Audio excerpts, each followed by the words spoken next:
Olá, espero que todas e todos estejam bem. Aqui é o professor Alessandro Eleutério de Oliveira e estamos começando hoje a primeira aula da nova unidade curricular do curso de pós-graduação Lato Sensu, especialização em Educação e Direitos Humanos do Instituto Federal de Santa Catarina, IFSC, campus São Carlos. Bom, então, como eu já estava dizendo, né, o meu nome é Alessandro Eleutério de Oliveira, eu sou professor de Sociologia no campus São Miguel do Oeste, além de atuar no ensino de Sociologia, também atuo como integrante na Comissão Local de Direitos Humanos e como coordenador do Núcleo de Estudos Afro-Brasileiros e Indígenas, o NEABI, do campus São Miguel do Oeste. Essa unidade curricular é intitulada Violências, Cultura de Paz e Educação para os Direitos Humanos. Então, a gente tem essa unidade curricular, como vocês podem ver aí no plano de ensino, ela é dividida em 4 módulos. Nos 2 primeiros módulos, a gente vai trabalhar com o conceito de violência, ou melhor, de violências. Nesse primeiro módulo, a gente vai trabalhar com a violência sob uma perspectiva polissêmica, tentando dar conta de vários tipos, várias possibilidades de manifestação desse fenômeno social, cultural e também do ponto de vista científico, epistemológico. No próximo tópico, nós vamos trabalhar com a questão da violência direcionada a partir do olhar das infâncias, das juventudes, das adolescências. No terceiro tópico, a gente começa a trabalhar, nos tópicos 3 e 4, trabalharemos com formas de enfrentamento da violência no âmbito escolar, principalmente, através do estabelecimento de uma educação para os direitos humanos, de uma cultura de paz, de uma comunicação não violenta. E essa é a ideia, né? Nos primeiros 2 tópicos, a gente vai ter 2 questionários de múltipla escolha, e relativos ao terceiro e quarto tópicos, a gente vai ter uma única atividade escrita, que é um texto dissertativo argumentativo. Por que essa aula está sendo gravada? Por motivos de ordem médica, né? Eu vou ter que me afastar por conta de um procedimento cirúrgico que eu terei de fazer.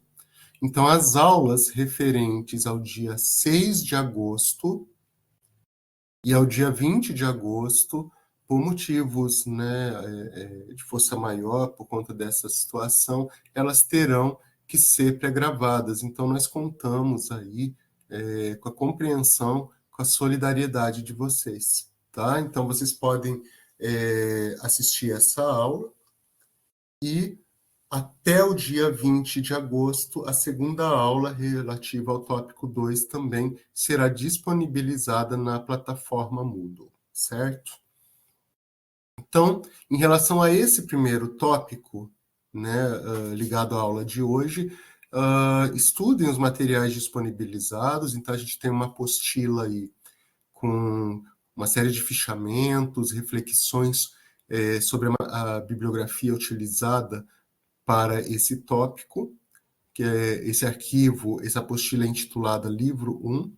Nós temos alguns vídeos também, né, um curta-metragem que pode ser utilizado aí para se pensar na questão dos direitos humanos, dos movimentos sociais, dos diversos tipos de violência, né, um curta-metragem que conta a história de uma comunidade aí que se vê numa situação de despejo, né? Então tem toda uma discussão que dá para a gente pensar numa violência social, coletiva, principalmente de ordem econômica, a violência do neoliberalismo, e ao mesmo tempo aquelas pessoas tentando comunitariamente lidar com essa situação. E nós temos alguns textos também complementares, um livro do Boaventura de Souza Santos, da Marilena Chauí, e também outro livro do Achille Mbembe.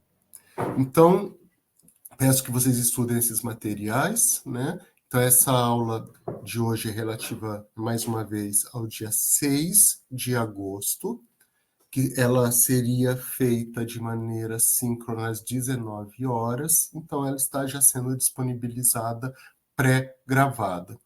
Depois disso, depois que vocês lerem os materiais e assistirem essa aula, eu peço que vocês realizem a atividade A, que é o questionário de múltipla escolha. São 20 questões fechadas, são 2 tentativas que podem ser feitas. O questionário será aberto no dia 6 de agosto, terça-feira, e será fechado no dia 17 de agosto, terça-feira. Tá bom? Então, quais são os objetivos da aula de hoje? O objetivo geral é compreender de modo articulado os conceitos de violências, conflitos sociais, necropolítica e Estado penal. Especificamente, aprender as diversas acepções, significações, manifestações da violência, tendo em vista suas dimensões epistemológicas, históricas, socioculturais e estruturais, bem como suas interseccionalidades. Distinguir e estabelecer confluências entre biopolítica e necropolítica, assim como entender as relações entre violências, conflitos sociais e Estado penal no âmbito brasileiro. Então, quando a gente fala em violência, a gente vai trabalhar principalmente da ideia de que é um conceito polissêmico, com múltiplas significações e manifestações no mundo empírico, bem como compreensões que podem ser feitas a respeito dele. Então, a violência vem de violentia, etimologicamente, do latim, que diz respeito ao ato de violar outra pessoa ou de se violar, né, de violar a si mesmo. Então, a priori, a violência está ligada à força, ao ímpeto e ao comportamento deliberado que produz danos físicos, ferimentos, tortura, morte e danos psíquicos por meio de humilhações, ameaças, ofensas, assédios, etc. Continuando essa conceituação inicial, são atos contrários à liberdade e à vontade de alguém, e nisso reside a sua dimensão moral e ética. Yves Michaud, ele vai afirmar, esse estudioso francês, que a violência ela é tão antiga quanto a própria humanidade, né? Então, quando a gente pensa no alvorecer da humanidade, a gente pode pensar que a violência teve um papel fundamental no processo evolutivo que criou o próprio Homo sapiens, né? Então, no processo de hominização, de evolução do ser humano. Então, dessa maneira, nós podemos pensar que somos aí primatas super evoluídos, né? Que, se num primeiro momento éramos presas, como outras espécies animais, éramos caçados, com o passar do tempo, na medida em que a gente foi desenvolvendo uma cultura, nós, que éramos caçados, fomos aprendendo a caçar na acepção do Edgar Morin, que fez alguns estudos de antropologia pré-histórica, justamente discutindo esse processo de hominização do ser humano. Então, na medida em que o nosso corpo físico foi biologicamente se adaptando ao meio ambiente, a gente passa a caminhar com uma postura ereta, isso propiciou a liberação das mãos que puderam ser utilizadas para a elaboração dos instrumentos, né? O polegar opositor, principalmente essas mãos, né? Essas patas que deixam de ser patas dianteiras e se tornam mãos. E nesse sentido, as pessoas, juntamente com essas transformações biológicas, elas também começam a construir o embrião de uma cultura. As pessoas elas passam a atuar de modo cooperativo para caçar, para coletar, e nesse contexto evolutivo, a agressividade conquistadora e imperialista permitiu a conquista, a destruição e a exploração da natureza e de seus semelhantes. Bom, a violência, como foi dito, ela pode ser compreendida a partir de várias significações e, portanto, a partir de vários pontos de vista. Essas diferentes definições são engendradas a partir do objeto e do método de sua investigação. Então, eu posso ter um olhar sociológico, antropológico, biológico, psicológico, psicanalítico, teológico, filosófico e a partir do direito também. Se a gente pensar nos diversos pensadores, desde a antiguidade clássica, a gente pode, por exemplo, resgatar contribuições de Aristóteles, que percebia a violência como algo exterior que se opõe ao movimento interior. Ou seja, por meio de uma coação física, alguém é obrigado a aceitar, né, uma imposição externa, é obrigado a fazer algo em desacordo com o seu desejo, na medida que a injunção física exterior se impõe a uma interioridade absoluta e a uma vontade livre. Essa vontade desse sujeito vai sofrer justamente essa intervenção, né, o seu interior que é invadido por outrem, né, pelo exterior de alguém.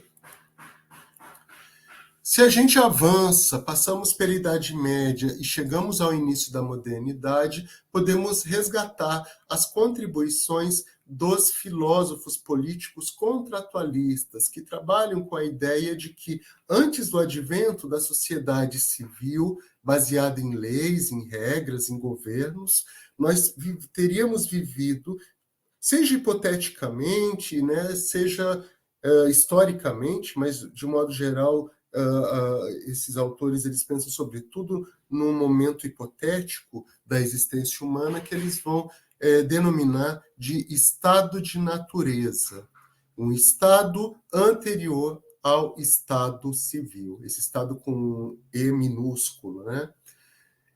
Thomas Hobbes, por exemplo, esse filósofo inglês, percebia a violência como parte desse estado de natureza anterior ao estado civil, no qual seres humanos eram concebidos inerentemente, intrinsecamente, como maus e egoístas. E nesse estado de natureza, onde não existe um poder central, onde não existem leis, regras que as pessoas devem seguir, os homens se igualam em suas paixões.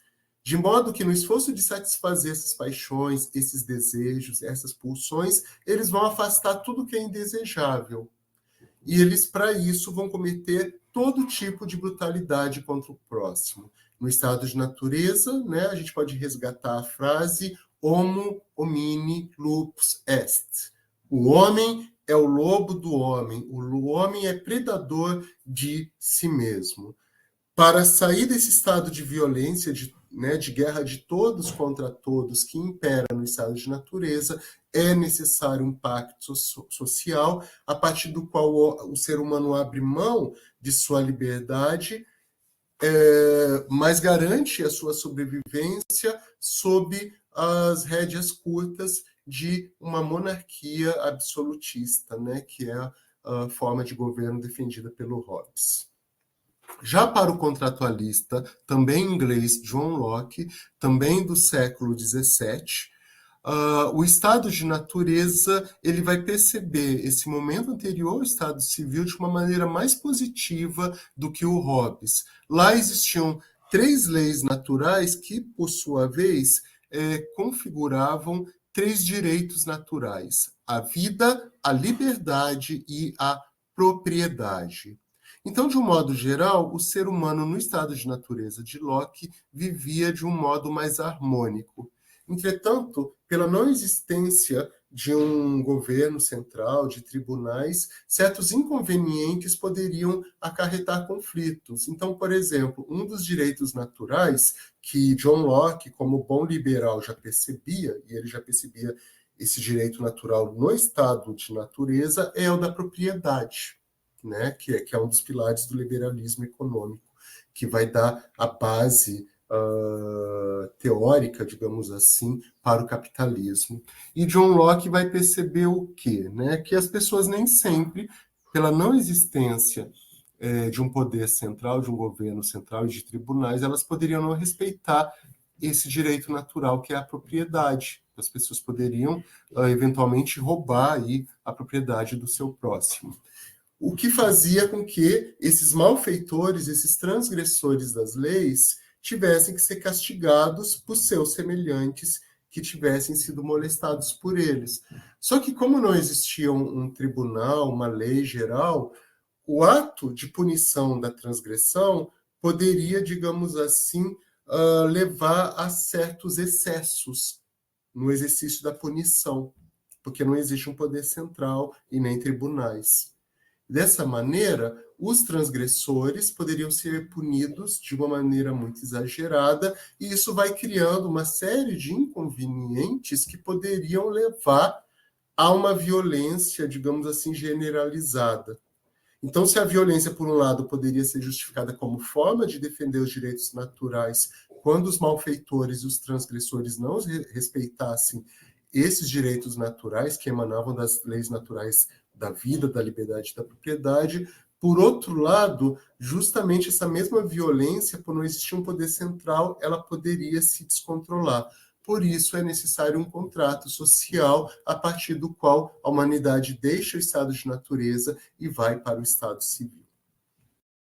Já no século XVIII, o filósofo iluminista Jean-Jacques Rousseau, ele vai perceber o ser humano como um sujeito essencialmente bom. O estado de natureza para o Rousseau vai ser dividido em 3 estágios: o puro, o selvagem e o bárbaro.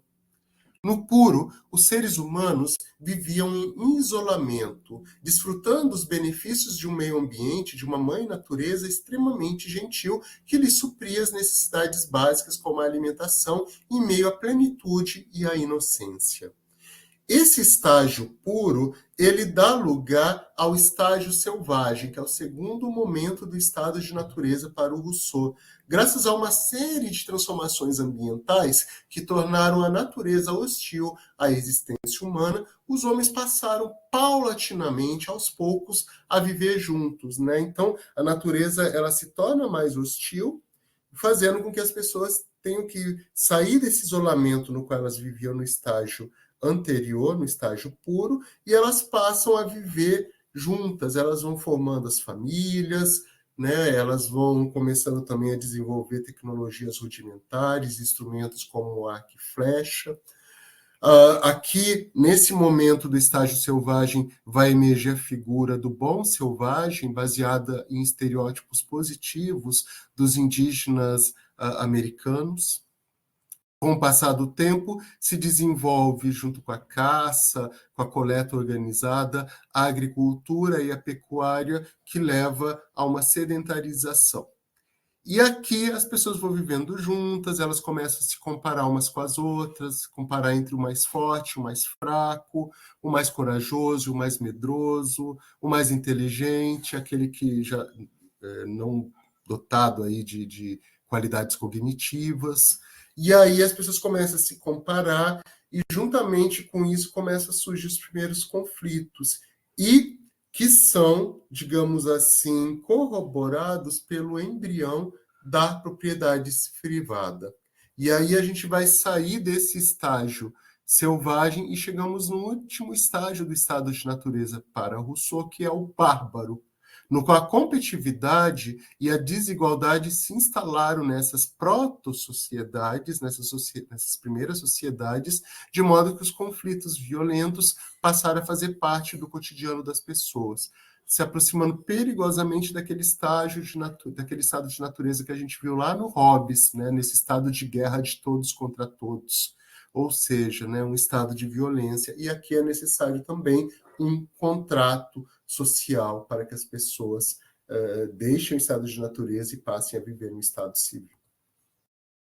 Quando a gente chega no século XIX, as contribuições da sociologia clássica, a partir de autores como Émile Durkheim, Karl Marx e Max Weber, servem para a gente ver como eles percebiam a violência sob enfoques diversos que, por sua vez, refletiam suas diferentes propostas teóricas metodológicas. Emily Durkheim, por exemplo, vai perceber a violência como um fato social. O fato social são as formas de ser, pensar, agir e sentir que são exteriormente impostas e internalizadas pelo indivíduo. Dessa maneira, pensando na violência como um fato social, existe um certo coeficiente de violência que constitui um elemento de normalidade do corpo social que se dá por meio de uma ruptura de regras.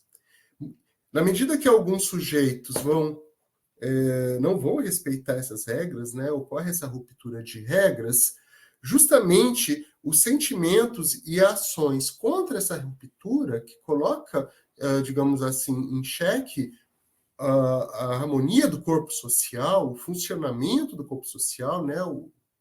Tanto que a gente vai chamar essa sociologia de sociologia funcionalista, os sentimentos coletivos que são despertados pela ruptura vão justamente fortalecer as relações de coesão social expressos na sanção que vai ser utilizada para punir aqueles que não seguem a lei e que vão romper, digamos assim, a estrutura, o corpo social através de atos violentos. Então, resumindo, para o funcionalismo de Durkheim, a violência é um fato social e, em certa dose, ela é um coeficiente normal da vida social, ela faz parte da vida social. Então, existe um certo coeficiente de violência que até reforça as regras sociais, porque mobiliza uma ação contra aqueles que participam da violência. E essa ação, né, na medida em que as pessoas se voltam contra os malfeitores, elas estão reforçando o corpo social.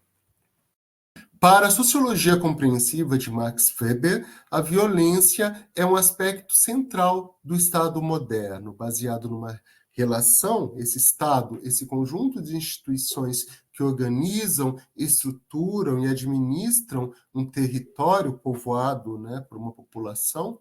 A violência, então, é um aspecto central desse Estado moderno, baseado numa relação de dominação legítima, construindo esse Estado uma comunidade humana que detém o monopólio legítimo do uso da força física sobre uma população que habita um território. Só o Estado pode utilizar de modo legal, de modo legítimo, a lei para manter a ordem social.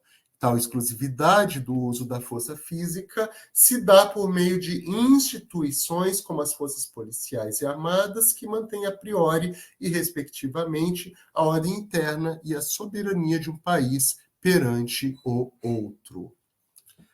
Para o materialismo histórico de Karl Marx e Friedrich Engels, o fortalecimento político e econômico da burguesia, a possuidora, a proprietária privada dos meios de produção, se deu a partir da brutal exploração do proletariado, formado por operários industriais, homens, mulheres e crianças, que desde a Revolução Industrial, que consolidou o modo de produção capitalista, esses sujeitos foram expostos a condições precárias de trabalho, superexploração e até mesmo doenças, mutilações e morte.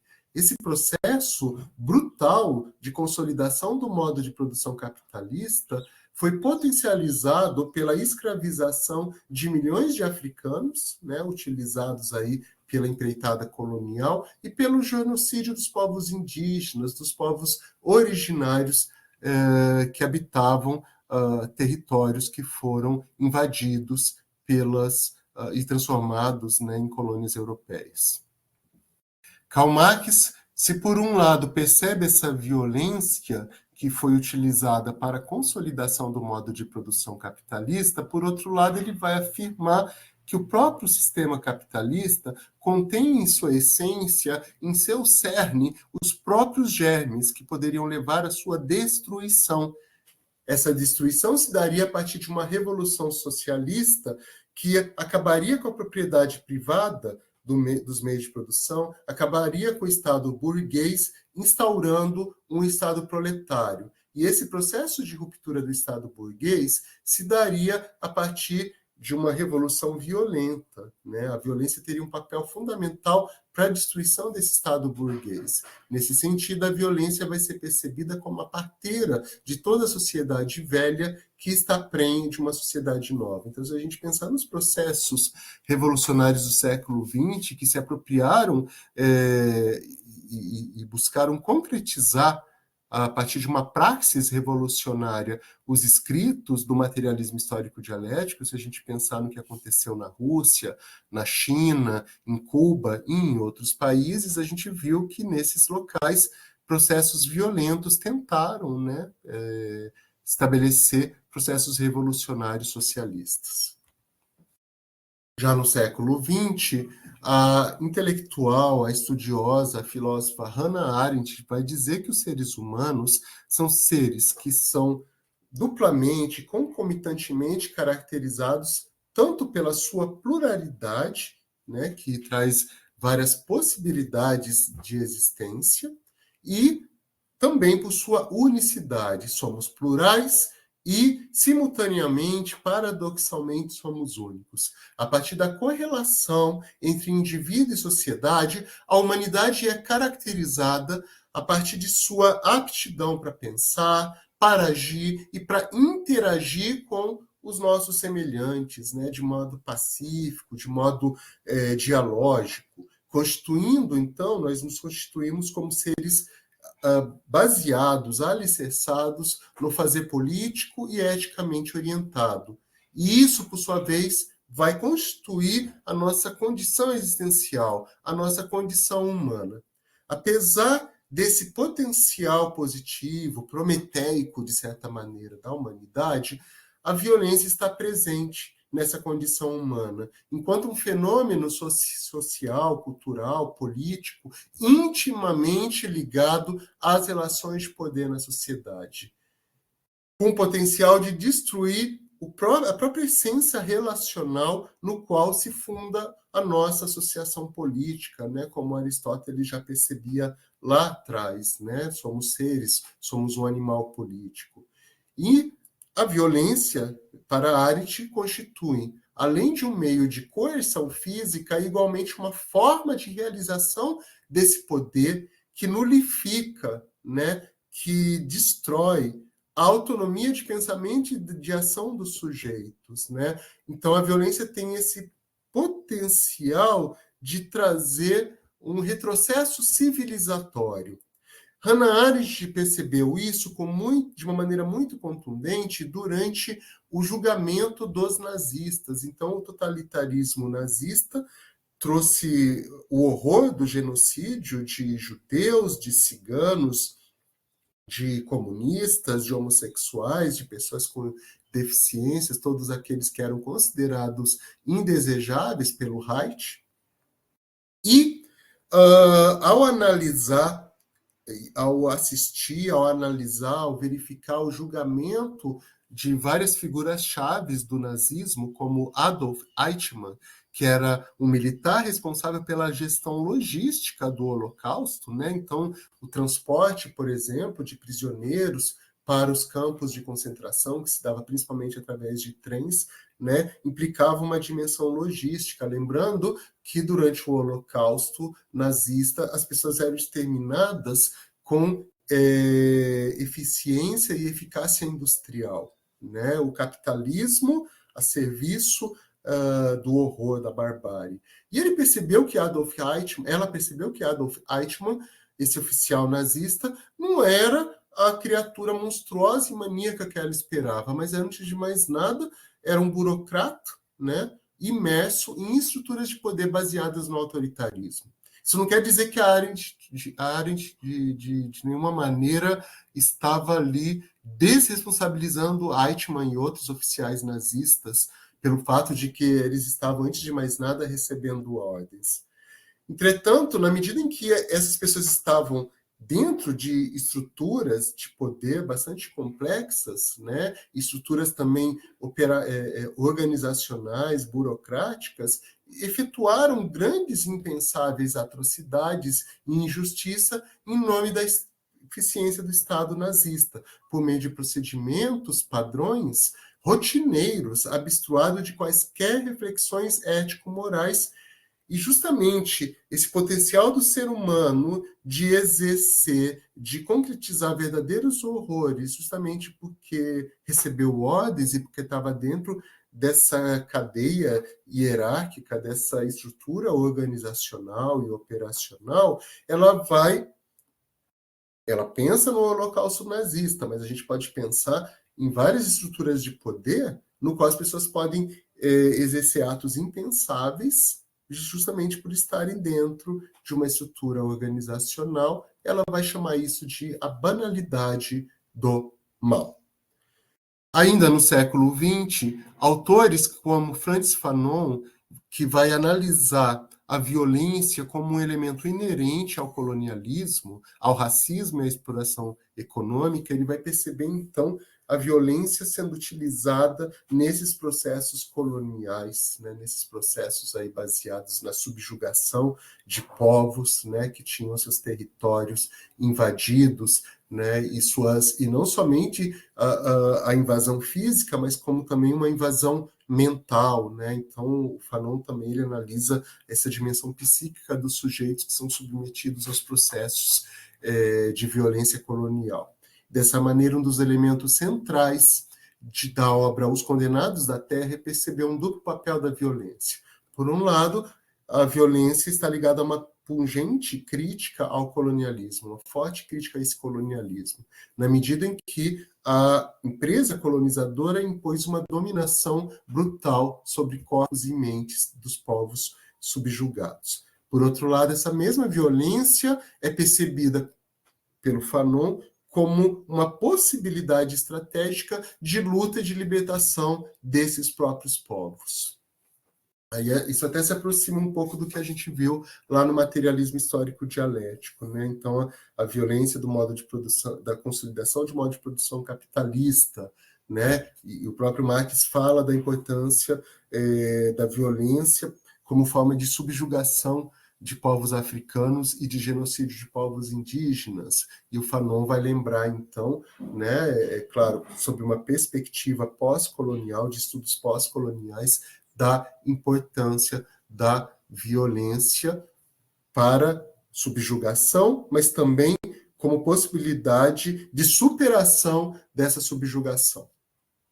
Bom, e aí a gente pode pensar em concepções mais recentes como aquela da Organização Mundial da Saúde. Para a OMS, a violência está ligada ao uso intencional da força física ou simbólica, psicológica, ou poder em uma forma de ameaça ou efetivamente contra si mesmo, uma outra pessoa ou grupo comunidade que ocasiona ou tem grandes probabilidades de ocasionar lesão, morte, dano psíquico, alterações do desenvolvimento ou privações. Nesse sentido, Linda Dalberg e Etienne Krug, esses intelectuais norte-americanos, esses estudiosos, a partir dessa concepção da OMS, eles vão trabalhar a violência e eles vão estabelecer, a Dalberg e o Krug, uma tipologia. A violência ela pode ser autodirigida, ela pode ser interpessoal ou ela pode ser coletiva. Em relação à violência autodirigida, ela vai ser subdividida, por sua vez, em duas subcategorias. Comportamento suicida, que está ligado a pensamentos suicidas, tentativas e suicídios em si, que se concretizam, e também a agressão auto-infligida, que se dá principalmente por meio da automutilação. Já a violência interpessoal, ela pode ser subdividida entre violência de família e de parceiros íntimos, que ocorre usualmente nos lares, no âmbito familiar, abuso infantil, né, que se dá pelo abuso infantil, pela violência entre parceiros íntimos, amorosos, sexuais e maus tratos de idosos. E também a gente pode pensar como uma subcategoria da violência interpessoal na violência na comunidade, que é aquela que se dá entre sujeitos sem relação pessoal, que podem ou não se conhecerem, ocorrendo geralmente fora dos lares. Vai se dar a partir da violência da juventude, atos diversos de violência, estupro, ataques sexuais por desconhecidos, violências em instituições como escolas, locais de trabalho, prisões e asilos. E nós vamos ter também a violência coletiva, que vai ser subdividida, por sua vez, em violência social, política e econômica. E a sua especificidade em relação aos tipos anteriores diz respeito à sua concretização. Como que ela é feita? Por quem que ela é concretizada, aliás? Ela é levada a cabo por grandes grupos ou por países. Então, eu posso pensar que a violência coletiva ela pode se dar a partir de uma subcategoria que é a violência social. A violência é um tipo de violência coletiva cometida com o fim de realizar um plano específico de ação social, que inclui, por exemplo, crimes de ódio praticados por grupos organizados, atos terroristas e violência de hordas. Já a violência coletiva, uma subcategoria, uma subdivisão da violência coletiva, que é a violência econômica, ela está investida, ela contempla as investidas, de grandes grupos motivados pelo lucro econômico. Esses grandes grupos, essas grandes empresas, essas grandes corporações efetivam esses ataques empresariais, ataques corporativos, para colapsar a atividade econômica, né? Seja por um controle predatório de preços, de monopólios, especulação financeira, imobiliária, etc., impedindo o acesso dos cidadãos aos serviços essenciais, ocasionando ainda a polarização, jogando essas pessoas umas contra as outras, e a atomização econômica, né? Então, a gente tem a violência econômica do neoliberalismo, por exemplo, que tende a retirar as responsabilidades do Estado e jogar nos indivíduos, que se percebem cada vez mais esfacelados, cada vez mais solitários, jogados à concorrência uns contra os outros, ou seja, atomizados do ponto de vista da existência social, na medida em que seus laços de solidariedade são destruídos e substituídos por esses discursos, por essa visão de mundo baseada no individualismo, na livre concorrência, num capitalismo cada vez predatório, que, por sua vez, espelha o neoliberalismo, né? O Estado não tem mais responsabilidade de cuidar dos indivíduos, eles que cuidem de si mesmos. Esse processo todo de esfacelamento da existência social, no qual as pessoas se veem perdidas, né, se tornam fragmentos individuais, fragmentos atomizados na existência, é justamente esse processo, né, de individualismo, de atomização. Já um outro tipo de violência coletiva é a política, que inclui as guerras e as interações violentas dela decorrentes, a violência do próprio Estado e atos semelhantes praticados por grandes grupos. Eu posso pensar que essas subcategorias de violência coletiva, como a política, a econômica e a social, bem como a violência interpessoal e a violência autodirigida, eu posso pensar em confluências, em interrelações que podem, digamos assim, interligar todas essas manifestações de violência. Em relação à natureza das violências, a Dalberg e o Krug, ele vai dividir as violências em física, sexual, psicológica e relacionada à privação ou ao abandono. A violência física é aquela ligada, então, aos maus tratos e abusos físicos, né? Eu ataco fisicamente uma pessoa, né? E lhe causo dano. A sexual está ligado a um dano físico dentro dessa dimensão, né? Do estupro, da agressão, dos assédios sexuais, né? Do abuso sexual, de um modo geral.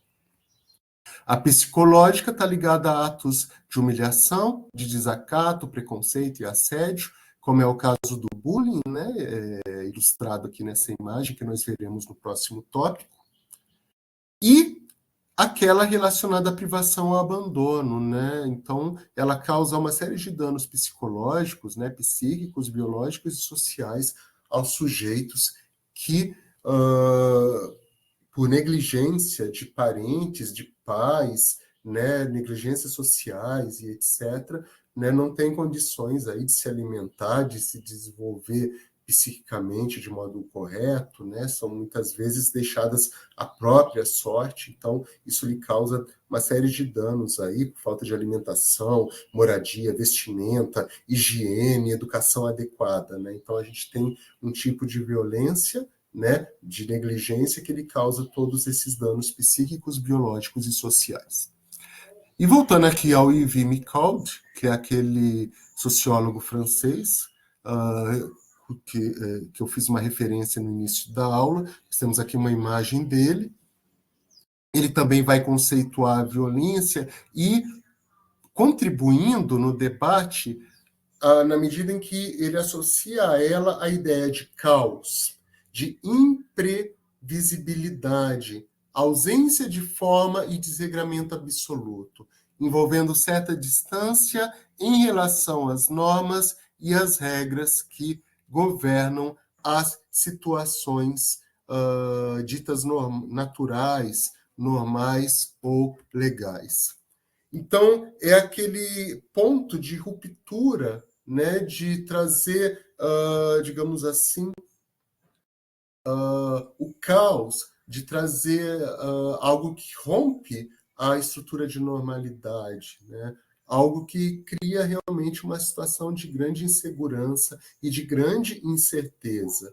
Por estar estreitamente ligada à ideia de transgressão das regras, a violência pode estar carregada de valores ora positivos e ora negativos. Então, a violência ela pode ter essas duas acepções para o Michaud, vinculadas à mesma, pois por meio dela, da violência, pode-se se agitar uma ameaça, colocando em risco outrem, mas também ela pode ser utilizada para denunciar um perigo, para proteger as pessoas de um perigo, que pode ser desde um perigo imediato, de uma violência física, de um ataque, por exemplo, ou até mesmo de um tipo de violência que é levada a cabo pelo Estado, como a retirada, como a ameaça da retirada de direitos sociais, civis, políticos e etc. de uma população.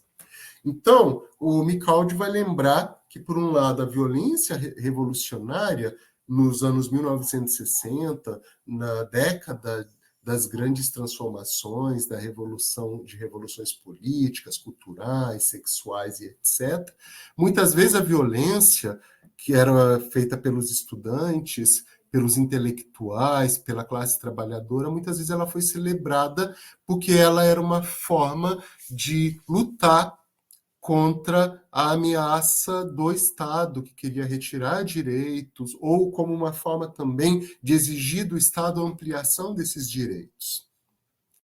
Entretanto, nas últimas décadas, principalmente com o advento da desregulamentação, né, quando o Estado ele passa a ser encolhido, né, ele passa a ser abstraído de suas responsabilidades de fornecer saúde, educação, né, cada vez mais a iniciativa privada vai ganhando força e substituindo o Estado, ou seja, o neoliberalismo.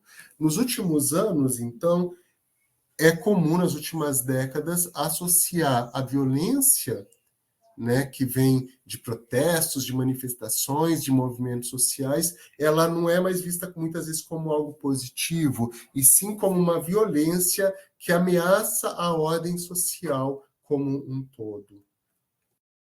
E aí, para pensar nesse ponto de inflexão que tem acontecido não somente no Brasil, mas no âmbito internacional, de se associar à violência que muitas vezes é usada por aqueles que estão lutando para a manutenção dos direitos, né, ou para a ampliação desses mesmos direitos, para grupos que vão, a partir da violência, que vai realimentar os chamados conflitos sociais, muitas vezes, então, o que tem acontecido nesse processo? O que são conflitos sociais? São disputas entre grupos com posições distintas sobre um determinado tema, situada na arena do modelo de desenvolvimento social de um grupo coletivo específico. Esses conflitos sociais, muitas vezes, vão alimentar movimentos sociais, aqui como o movimento dos trabalhadores sem terra, que exigem uma reforma agrária ampla, que o nosso país nunca fez de fato, né? E a manutenção e ampliação de direitos cidadãos. Se, por exemplo, em alguns momentos históricos, em alguns países, iniciativas como a do MST muitas vezes eram celebradas por uma parte da população, por uma parte da classe trabalhadora, nas últimas décadas, graças ao advento principalmente do neoliberalismo e das injunções cada vez mais autoritárias, né, nos processos decisórios políticos, no Brasil e em outros países, muitas vezes esses conflitos sociais que utilizam a violência como forma de manifestação têm sido vistos sob um olhar de estigmatização, de criminalização desses conflitos sociais e dos movimentos sociais que são alimentados por esses conflitos sociais. Então, os conflitos sociais são decorrentes da estratificação social capitalista, que é bastante desigual, baseada na concentração de riquezas, de capital econômico, na concentração de capital cultural, na opressão política e pela violência das forças armadas e policiais que estão a serviço de um Estado que está a serviço das classes dominantes, que corrobora a dominação e a exploração. Todo esse processo de estratificação social, de uma sociedade dividida em classes sociais, né, que espelham essa concentração de riqueza, engendram movimentos sociais. E esses conflitos sociais, né, que vão engendrar movimentos sociais, eles vão lutar por pautas diversas, frequentemente entrelaçadas, como aquelas ligadas ao pertencimento cidadão, à inclusão social e ao reconhecimento de suas especificidades identitárias, como é o caso do movimento negro. Os movimentos sociais engendrados pelos conflitos sociais são atualmente, conforme foi dito, percebidos como ameaças ao sistema, ameaças à ordem pré-estabelecidas, ameaças ao status quo, marcado pelo avanço dessas políticas neoliberais, como já foi dito, que acirraram o processo de fragmentação e atomização das dimensões coletivas dos sujeitos, em correlação com o aumento das contradições econômicas, políticas ou sociais. Dessa maneira, esses movimentos eles têm sido costumeiramente, receptáculos de estigmatização e criminalização. Micaud também vai trazer 3 obstáculos para a construção de um conhecimento seguro sobre o tema da violência. Quais são esses obstáculos? O primeiro desses obstáculos é a diversidade das normas jurídicas e institucionais. Principalmente se a gente pensar nos aspectos históricos e sociológicos da violência, e pensando, por exemplo, que muitas vezes, principalmente quando a gente fala de história da violência, a gente tem que pensar em qual contexto civilizatório, em qual contexto sociocultural que a violência vai ocorrer, espelhando sempre um momento histórico. Então, ele dá como exemplo a China antiga, em que o infanticídio era um mecanismo comum de regulação demográfica, não sendo considerado um crime, o que dificultaria, a partir da escrita da história contemporânea, da historiografia contemporânea, avaliar a sua amplitude. Um outro obstáculo é a dificuldade de obtenção de dados estatísticos em relação ao registro histórico da violência decorrente de guerras ao longo dos tempos. Como é que a gente vai quantificar quantas pessoas morreram em guerras, em invasões, em extermínios e etc.? Pois somente a partir do século XIX, ou seja, muito recentemente, foram desenvolvidos os métodos e técnicas de coletas de dados estatísticos. E o terceiro obstáculo diz respeito à natureza da escrita da história, da historiografia.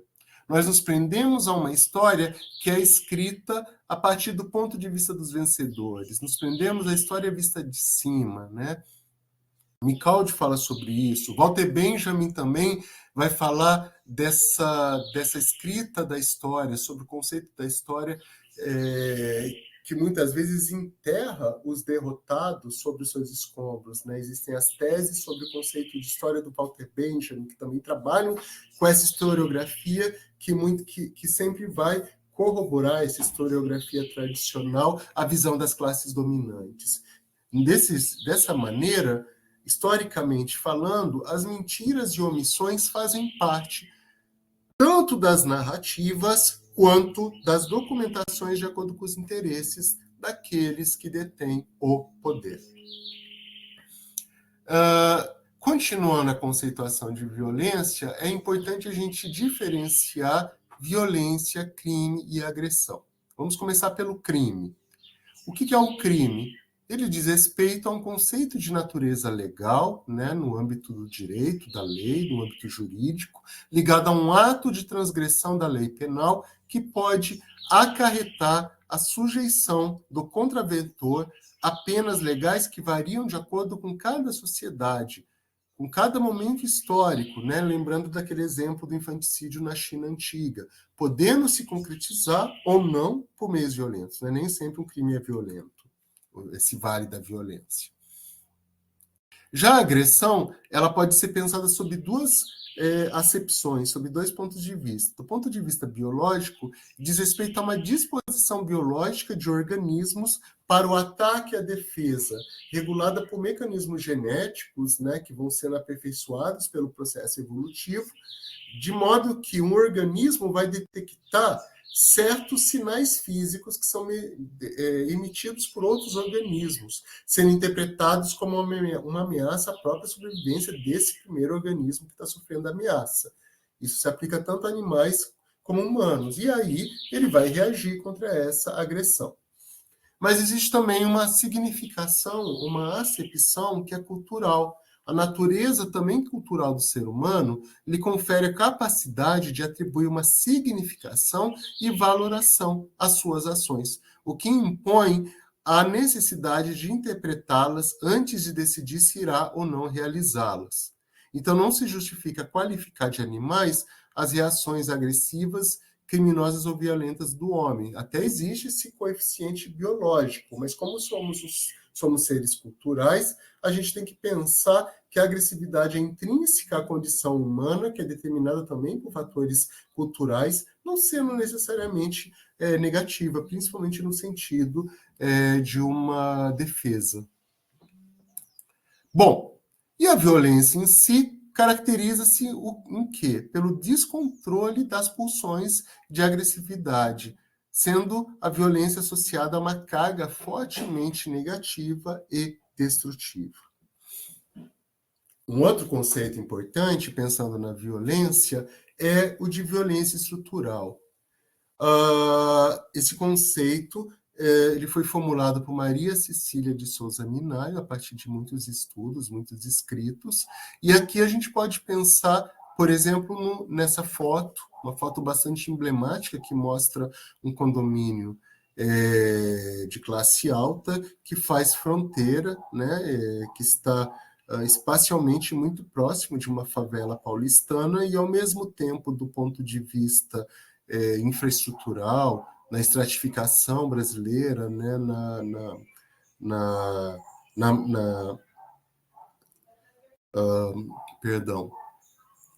na estrutura de classes sociais no nosso país, que é bastante injusta, né, que mostra realmente extremos de riqueza e pobreza, a gente pode ter uma distância, né, do ponto de vista socioeconômico, apesar de fisicamente a gente pensar numa proximidade espacial. Então, a concentração de renda, que gera uma série de injustiças, que gera miséria, pobreza, que gera criminalidade, ela pode ser percebida como uma manifestação do que Minayo chama de violência estrutural. que diz respeito a processos sistêmicos, que são sociais, políticos e econômicos, que corroboram, que reproduzem a fome, a miséria e as desigualdades sociais, de gênero, étnico-raciais, além de manter o domínio adultocêntrico sobre crianças e adolescentes, algo que nós veremos no próximo tópico. Tais discrepâncias, tais assimetrias, por si sós, em suas convergências, suas confluências, constituem, por sua vez, múltiplas formas de violências que se manifestam na sociedade. A violência estrutural é, portanto, estrutural e estruturante pelo seu grau de enraizamento, cujas injunções são construídas no processo histórico, persistindo num país marcado por ambivalências e ambiguidades, pois é um país escravista e colonizado, né? Um processo de escravidão que durou séculos, que ainda está muito vivo no nosso país. E apesar de sermos um país multiétnico, multirracial, de sob certos aspectos sermos uma espécie de protótipo de uma civilização planetária, justamente esse passado colonial, esse passado escravagista que está muito vivo na sociedade contemporânea, né? A gente pode até pensar que, sob certos aspectos, a gente se modernizou, nos industrializamos, temos um certo desenvolvimento científico, tecnológico, mas é uma modernização que manteve a base, a estrutura social colonial, bastante injusta, baseada no latifúndio, na concentração de renda e etc. Então, a gente teve uma modernização, mas foi uma modernização conservadora, né? E esse país multiétnico e multirracial, ele ainda detém as marcas da escravidão muito vivas na sociedade contemporânea, né? Nessa casa grande senzala pós-moderna que nós ainda somos. Aí nós temos até o conceito de racismo estrutural, né, utilizado por muitos intelectuais que trabalham com perspectivas decoloniais, aí, como a de Jamila Ribeiro, como o Silvio de Almeida e etc., né, que vocês verão em outra unidade curricular, né, a questão do racismo estrutural em si. E aí, sobre isso, a gente pode resgatar uma obra da Marilena Chauí, que é intitulada Escritos sobre a Universidade, na qual justamente ela vai falar sobre o caráter autoritário e violento da sociedade brasileira que detém, que mantém no mundo contemporâneo essas marcas da sociedade colonial escravocrata, dessa cultura senhorial, lembrando que no mundo colonial a gente tinha aqueles grandes fazendeiros, os senhores de engenho, que mandavam não somente nas suas famílias, nas pessoas escravizadas e nos seus agregados, mas mandavam nas cidades vizinhas, né, na vila, na cidadezinha, mandavam no padre, mandavam no prefeito, mandavam nos comerciantes, mandavam nas pessoas de modo geral, interviam na política, nos processos decisórios, né? Então, aquele mundo dividido entre aqueles que mandam e que obedecem, em que o senhor de engenho via toda a sociedade como uma extensão da sua casa. Então, ele achava que ele podia mandar em todo mundo. Então, nesse sentido, isso foi muito internalizado, né, nesse processo de sublimação da sociedade brasileira, que se deu nessa modernização conservadora. Isso foi muito internalizado pelas classes dominantes, pela nossa burguesia industrial, pela nossa burguesia financeira, pela nossa burguesia rural, pelo nosso agronegócio. Então, essa cultura escravocrata está muito viva, dividindo o mundo entre aqueles que mandam e aqueles que obedecem. E a nossa classe média, que não percebe que é classe trabalhadora, né, que pensa que é burguesa, mas é classe trabalhadora, ela internaliza isso. E não somente a classe média, né, uma parte da nossa classe baixa também internaliza isso também. Nesse sentido, nessa reminiscência, nessa sobrevivência da cultura senhorial, que vem dessa sociedade colonial escravocrata, nós temos um predomínio do espaço privado sobre o público. Então, as pessoas tratam o espaço público como uma extensão do seu espaço privado. E tem muita dificuldade de lidar de maneira civilizada com o outro. Porque o outro, dependendo da sua cor, do seu gênero e etc., ele tem que ser alguém que tem que obedecer da mesma maneira que os empregados domésticos obedecem dentro da sua casa, né? Mantendo muito daquela lógica da casa grande e senzala, como a gente pode ver, por exemplo, nos dormitórios de empregada, né? E aquela coisa toda. Então, as relações interpessoais e subjetivas se dão a partir dessa lógica assimétrica entre superiores e inferiores. Quem que é o outro? O outro é alguém que é diferente, que possui certas especificidades, e essas especificidades, que podem estar ligadas à cor, ao gênero, à classe social, essas diferenças e assimetrias são transformadas em desigualdades, que reforçam a relação mando-obediência. O outro, então, não é reconhecido como sujeito de direitos, de uma subjetividade, de que ele é tão importante quanto eu, na medida em que ele é um universo dentro de si mesmo. Então, ele não é percebido como um sujeito de alteridade, de empatia, né, de um relacionamento igualitário. O outro é percebido como ameaça, ser alguém que é depositado de desconfiança e alguém que deve principalmente obedecer. Então, a gente vai construindo uma sociedade muito baseada no etnocentrismo. O etnocentrismo é a percepção do outro a partir do nosso olhar sociocultural, a partir da nossa maneira de existir, das nossas tradições, dos nossos costumes, dos nossos padrões ético-morais.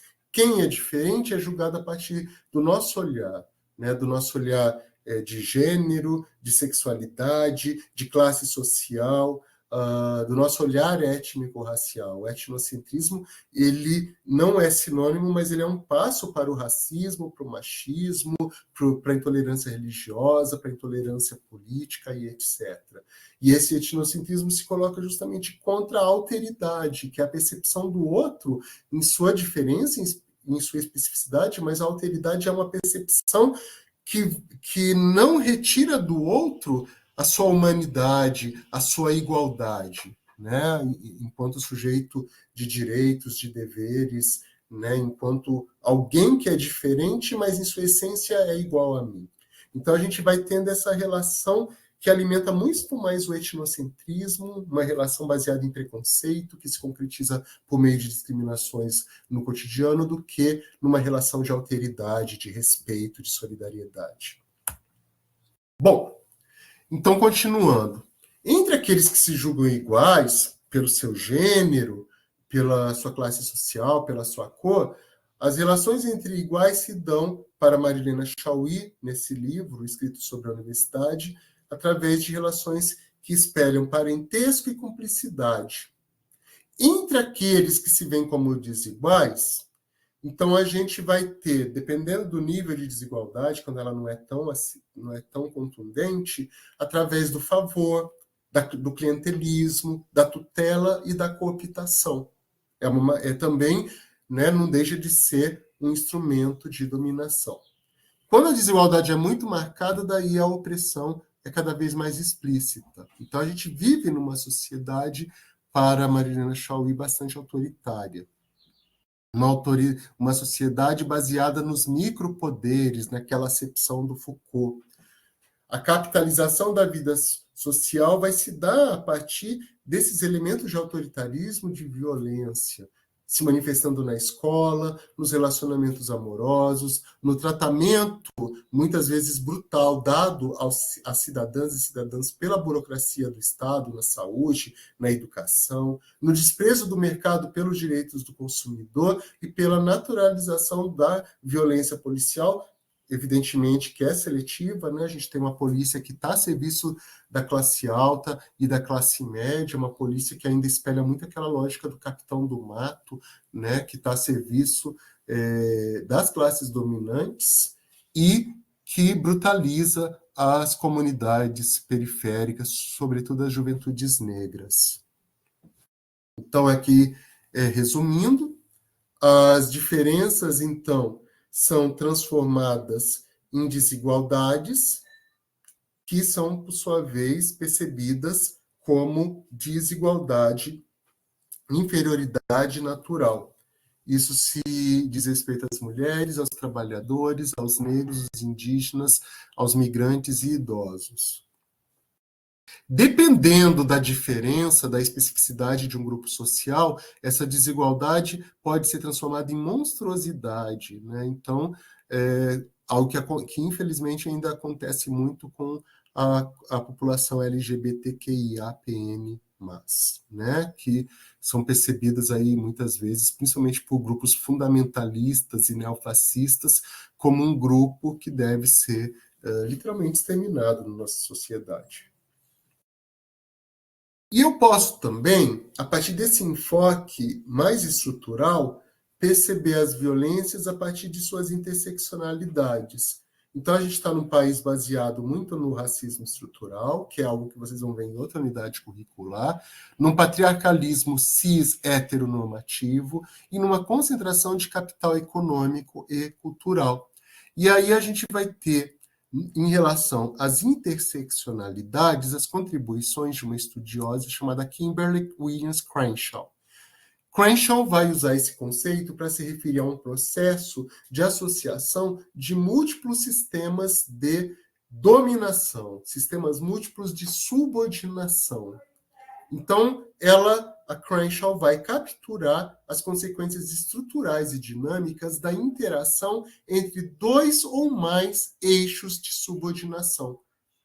Então, os sujeitos que têm suas diferenças, suas especificidades, que são transformadas em desigualdades, eles vão sofrer diferentes formas de serem subalternizados de acordo com suas características étnico-raciais, sofrendo os efeitos disso através do racismo, pelo seu gênero, através do patriarcalismo, que também a gente pode pensar não só no gênero, mas como abrindo para a identidade de gênero, a gente também pode pensar nas orientações sexuais, as opressões que se dão graças à estratificação social, à opressão de classe, e outros sistemas discriminatórios, os quais criam desigualdades básicas que estruturam as posições relativas de mulheres, raças, etnias, classes e outras.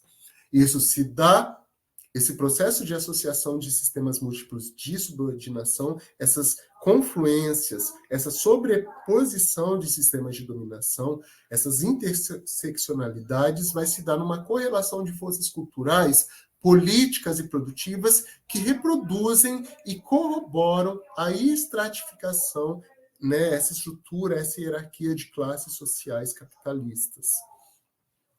Tais mecanismos de opressão se manifestam sobre os sujeitos, tanto no âmbito sistêmico, mas como também na vida cotidiana, nos relacionamentos interpessoais, de modo que, para Crenshaw, tais interseccionalidades acarretam toda sorte de brutalidade sobre sujeitos marcados por múltiplas opressões. Uma mulher negra, trans, lésbica, periférica, vai sofrer as injunções dessa sociedade de classe, dessa sociedade cis-heteronormativa, e a chance dela ser brutalizada pela violência física, pela manifestação de violência física, psicológica e simbólica, a violência simbólica a gente vai ver no próximo tópico, quando a gente trabalhar com o Bourdieu e o Passeron. Essa mulher negra, pobre, periférica, trans e lésbicas, pensando nessas interseccionalidades, nesses múltiplos sistemas de opressão que vão incidir sobre ela, ela vai estar muito mais vulnerável a diversos tipos de violência. Então, a gente pode pensar que mulheres, crianças, idosos, indígenas, PCD, LGBTQIAPN+, estrangeiros e negros, pensando nas relações entre violências e interseccionalidades, a gente vai ter essa sobreposição de sistemas de dominação ligadas à cor, a gênero, a faixa etária, a origem, a orientação sexual e etc., né? Fazendo com que eles experienciem diversos tipos de manifestações de violência em suas confluências, né? Violência física, psicológica e simbólica nos seus cotidianos. Bom, e aí nós podemos pensar num outro tipo de concepção e de manifestação de violência. A gente pode pensar na violência como um tipo de violência ligada à própria produção do saber, né, das práticas científicas, da construção do conhecimento filosófico, científico, tecnológico e etc.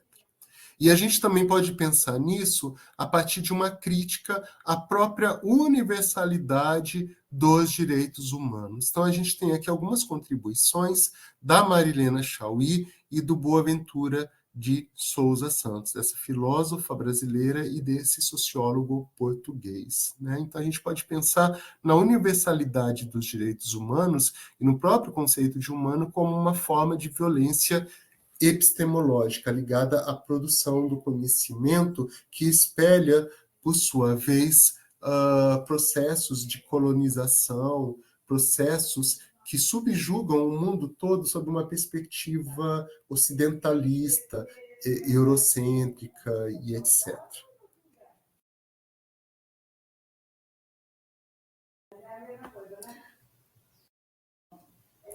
Bom, vamos lá. Quando a gente pensa, então, na própria formação da cultura ocidental, a gente tem que pensar no tipo de racionalidade filosófico-científica que criou o mundo ocidental. E o mundo ocidental que vai, muitas vezes, digamos assim, se colocar diante do planeta como um todo como a única visão de mundo aceitável, essa visão de mundo eurocêntrica, essa visão de mundo que emana do Ocidente. Então, a gente vai ter, por exemplo, em relação à construção de uma cultura científica e filosófica ocidental, a,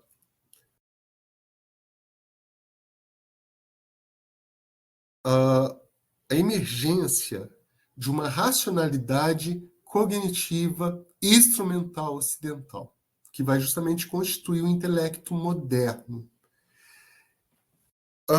Chauí e Boaventura vão criticar justamente a forma como isso se dá, porque é uma racionalidade cognitivo instrumental, de uma ciência instrumental, que percebe o mundo, a natureza, como objetos, como meios a partir dos quais se alcançam determinados objetivos, sempre ligados às demandas do capitalismo, da lógica como se dá o encadeamento das forças produtivas no modo de produção capitalista. É uma racionalidade cognitiva instrumental que despreza as demais formas de racionalidade. Então, a gente tem uma matriz civilizatória europeia que se vê como a matriz correta, a mais civilizada, a mais correta do ponto de vista ética, estética, dos pontos de vista ético, estético e etc., e que vai se sobrepor às demais as contribuições das demais matrizes civilizatórias, principalmente de povos que passaram por processos de colonização. Essa racionalidade cognitiva instrumental, ela vai organizar os saberes a partir de uma percepção de que o conhecimento do futuro se encontra no presente. E esse presente, que não leva em consideração, por exemplo, as demandas das futuras gerações, é entendido como um progresso sem limites, um progresso que subjuga a natureza, que não tem uma ética da responsabilidade, por exemplo, em relação à biosfera, que não tem uma ética da responsabilidade em relação ao bem-estar e à manutenção dos sistemas culturais dos diversos povos, dos modos de vida e etc. Então, é um progresso sem limites, né, que está levando não somente a novas formas de barbárie, como também a própria destruição do meio ambiente. Isso, então, traz à tona a necessidade de uma razão operante, ativa, dinâmica e contra-hegemônica. Uma razão diferente dessa racionalidade cognitiva instrumental ocidental.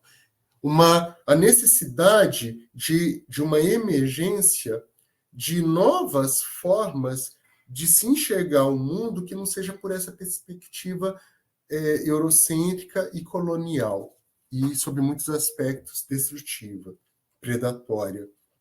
Uma razão operante contra-hegemônica capaz de reinserir, a tensão entre a regulação e a emancipação. O que isso quer dizer? Entre relações baseadas na distribuição desigual de poder, a regulação, e relações pautadas pelo exercício da autoridade compartilhada, que é a emancipação.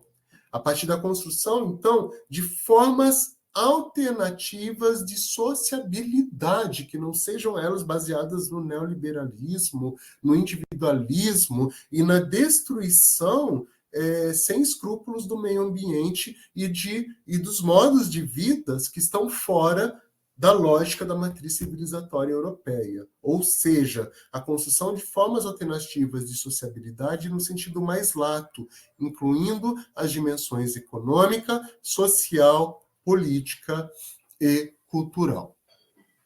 Dessa maneira, um pilar fundamental para a construção de uma concepção e uma prática contra-hegemônica dos próprios direitos humanos, porque a crítica que a Marilena Chau e o Boaventura de Souza Santos vão fazer, a partir de uma perspectiva decolonial que critica os processos civilizatórios, é que esses direitos humanos eles têm um caráter universalizante, mas que emanam, que refletem essa visão ocidental. Então, a visão de direitos humanos atual, embora ela signifique um grande progresso para a humanidade, ela está dentro de uma concepção universalista, e esse universal espelha o quê? Não a diversidade humana como um todo e os diferentes sistemas socioculturais e psicossociais, mas espelha essa matriz civilizatória europeia. E que muitas vezes esses direitos humanos são recorrentemente usados como instrumentos de manutenção da dominação. E esses direitos humanos, então, eles também têm que ser revistos, significados a partir de uma nova concepção e de uma prática contra-hegemônica desses direitos humanos. E isso vai se dar a partir do trabalho político e intelectual, evidentemente, dos movimentos e organizações sociais que clamam por dignidade e justiça social. Enquanto um outro pilar fundamental é o trabalho teórico de construção alternativa de outras gramáticas dos direitos humanos. Porque as disparidades e contradições geopolíticas, né, essa divisão do mundo entre matrizes e colônia, né, entre países desenvolvidos e países subdesenvolvidos, que são uma herança desse mundo colonial, as disparidades e contradições geopolíticas, econômicas e culturais intrínsecas à Constituição dos Direitos Humanos demonstram que esses não dão conta dos diversos princípios sobre a dignidade humana e justiça social, que são as gramáticas alternativas da dignidade humana. Então, essa concepção de direitos humanos expressa na Declaração dos Direitos Humanos, essa declaração que surgiu depois da Segunda Guerra Mundial, né, como uma resposta aos abusos cometidos durante esse conflito, bastante caracterizado pela barbárie, ele espelha essa lógica ocidentalista, essa lógica eurocêntrica. Ele foi engendrado principalmente por homens brancos, héteros, cisnormativos. E a gente tem que começar a pensar que nos diferentes povos existem outras maneiras de se perceber a dignidade humana, outras gramáticas da dignidade humana, que não necessariamente espelham essa lógica universalista, hegemônica europeia. todas essas gramáticas alternativas da dignidade humana, que podem ser percebidas em povos indígenas, em povos africanos, em movimentos sociais mundo afora, também são únicos e muitas vezes são contraditórios entre si, porque eles emanam de diferentes sociedades. E eles evidenciam a constatação, hoje, cada vez mais inequívoca, de que a compreensão do mundo excede e muito a compreensão que o Ocidente tem dele. Agora, eu vou fazer aqui uma pequena pausa, né? E já retornamos aqui em poucos minutos.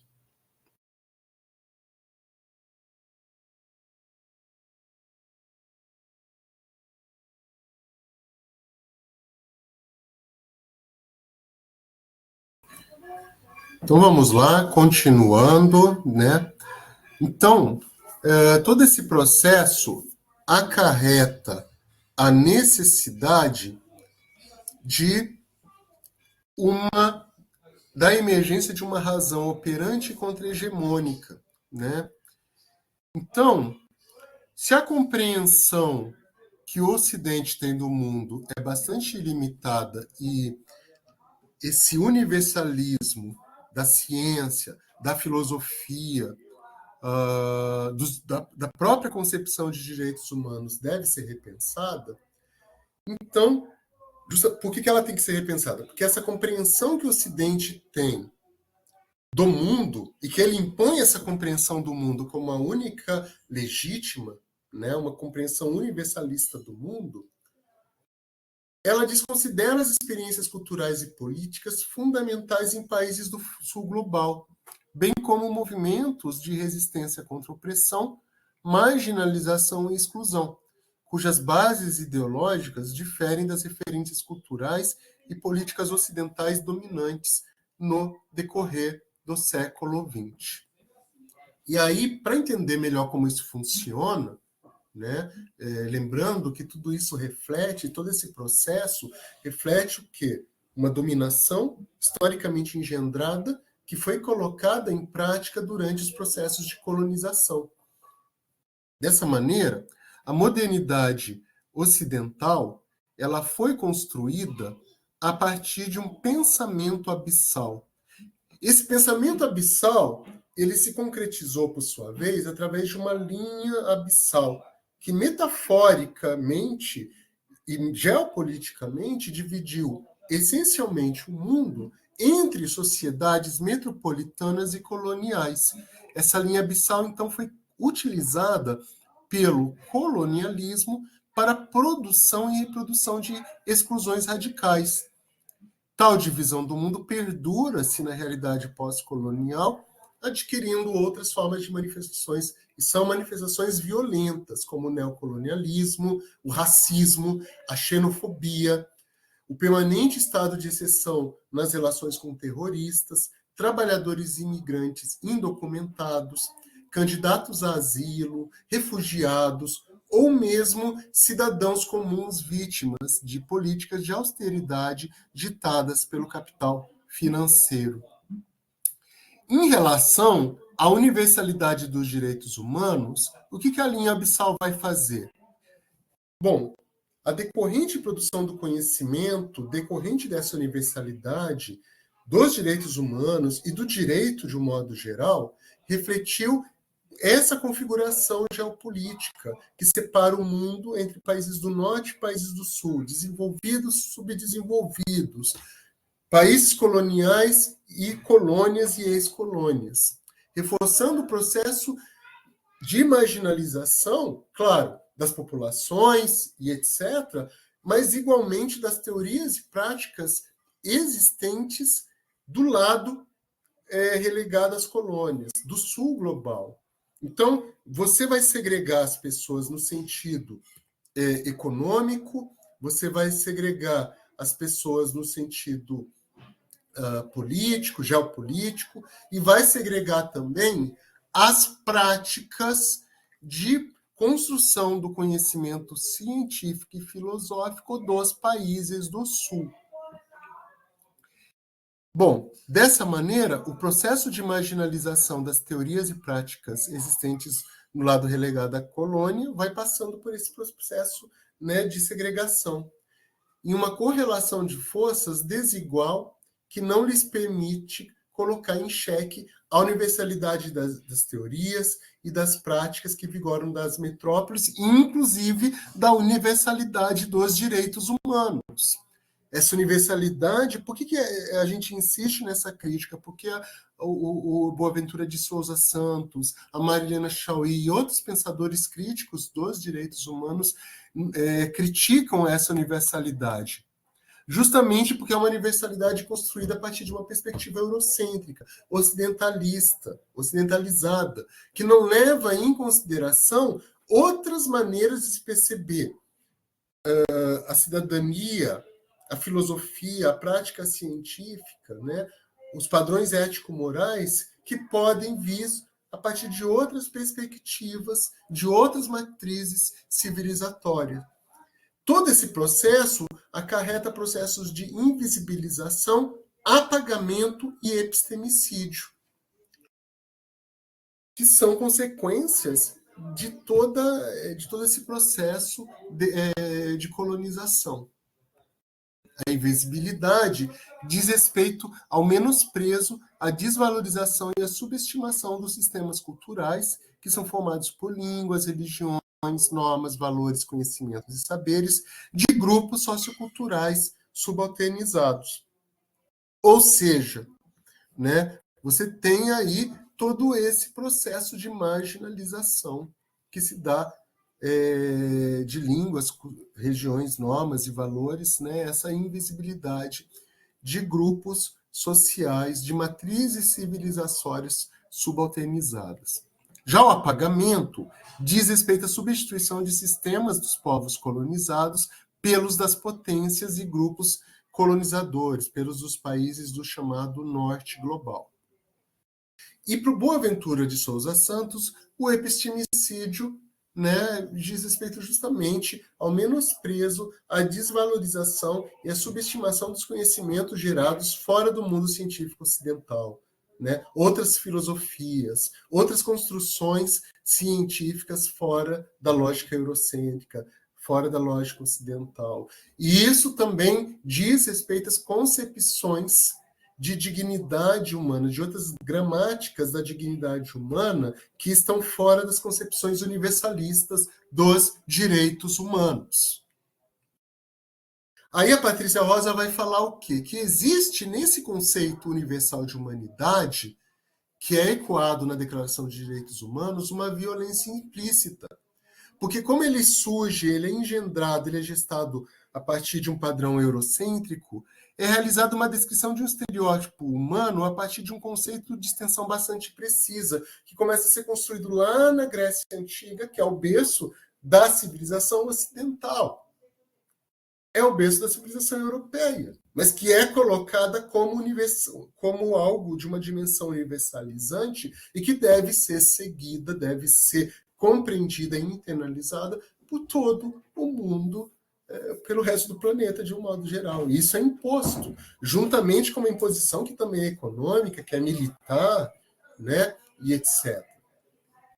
Essa violência na constituição de um estereótipo, de um conceito universal de humanidade, traz a exclusão daqueles que supostamente não são contemplados por esse conceito. Quem criou esses conceitos foram homens brancos, héteros, cis, normativos, sempre dentro dessa lógica eurocêntrica. Aqueles que não são contemplados por esse conceito, aquelas matrizes, aqueles sistemas civilizatórios diferentes, né? Diferentes no sentido, né, de não estarem presos a essa lógica eurocêntrica, por não compartilhar as propriedades ali determinadas, eles são incluídos. Ou seja, tal violência, né, que está dentro desse conceito universal de humanidade, exclui aqueles que não são contemplados por ele, pois não compartilham, repetindo, as propriedades ali determinadas para o pertencimento dentro dos limites dessa classificação. Assim, a alteridade do outro sofre com isso uma violência, sendo reduzido, preso e imobilizado em um conceito genérico universal de homem, de ser humano, que é o mesmo conceito que vai a partir dessa perspectiva, dessa crítica, vai engendrar os próprios direitos humanos, a própria declaração, castrando da potência de tornar-se algo diferente disso.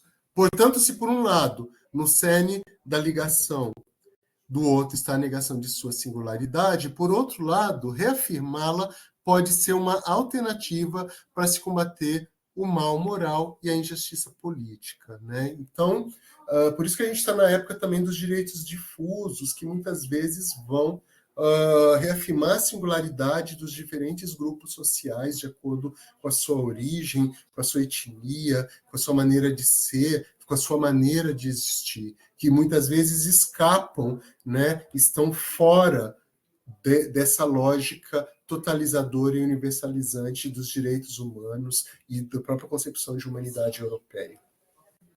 Aí a gente tem aqui uma esquematização da linha abissal, né, a partir das epistemologias do Sul, aí, de autores da perspectiva decolonial, autores como Boaventura de Souza Santos. Esse esquema veio de um artigo chamado Interrelações das Epistemologias do Sul e o cuidado transcultural das práticas em saúde e enfermagem, né?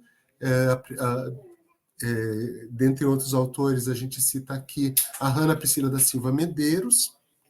Então, a gente tem aqui a linha abissal. A linha abissal pode ser considerada uma cartografia epistemológica dual que se estende para além da verdade e da falsidade e divide em humanidade e subhumanidade moderna. Quem que é a humanidade? Quem está dentro dos padrões europeus, e não somente dos padrões europeus, quem faz parte do mundo do norte, do mundo desenvolvido, e a subhumanidade seriam os grupos subalternizados, os grupos que se escapam dessas lógicas universalistas irradiadas pela matriz civilizatória ocidental europeia, eurocêntrica.